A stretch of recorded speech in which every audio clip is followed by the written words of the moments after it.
ఈరోజు ఎన్డీఏ ప్రభుత్వంలో దశాబ్దాలుగా నివసిస్తున్న వాళ్ళందరికీ ఇల్లు పట్టాలు ఉచితంగా ఇవ్వాలనేది ఒక లక్ష్యంగా పెట్టుకుని ప్రభుత్వం ముందరికెళ్ళింది. దాంట్లో భాగంగా ఆంధ్ర రాష్ట్రంలోని ఎన్డీఏ ప్రభుత్వం ఏర్పడిన తర్వాత మొదటి పట్టా మంగళగిరిలో ఉండవల్లి గ్రామంలో ఇస్తాం జరిగింది. నా లక్ష్యం ఒక్కటే, ఆంధ్ర రాష్ట్రంలో అన్ని రంగాల్లో మంగళగిరి నంబర్ 1గా నిలబడాలి.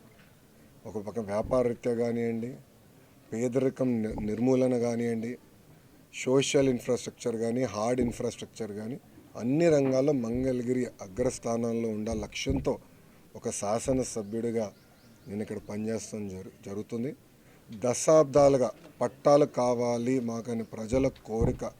కూటమి ప్రభుత్వం వచ్చిన మొదటి 10 నెలల్లో మేము ఇచ్చిన హామీ నిలబెట్టుకున్నాం. అది మాకున్న చిత్తశుద్ధి. ఇక్కడ మంగళగిరి కోసం మొదలైన ప్రక్రియ ఈరోజు ఆంధ్ర రాష్ట్రంలో ఉన్న అందరికీ పనికొచ్చే విధంగా అయింది. సుమారుగా మొదటి విడతలో 8,000 మంది అప్లై చేస్తే దాంట్లో 4,200 మంది ఒక మంగళగిరి నియోజకవర్గంలో అప్లై చేశారు.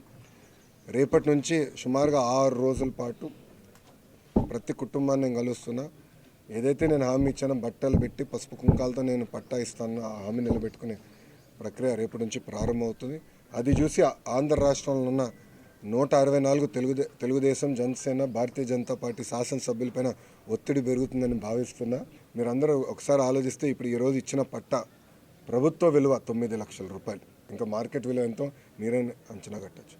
దశాబ్దాలుగా ఉన్న కళ, 2.5 దశాబ్దాలుగా ఉన్న కళ ఈరోజు నెరవేర్చే అవకాశం నాకు మంగళగిరి ప్రజలు ఇచ్చారు. గౌరవ ముఖ్యమంత్రి చంద్రబాబు నాయుడు గారు ఇచ్చారని ప్రజలందరూ తెలుపుకుంటూ అహర్నిశలు కష్టపడతా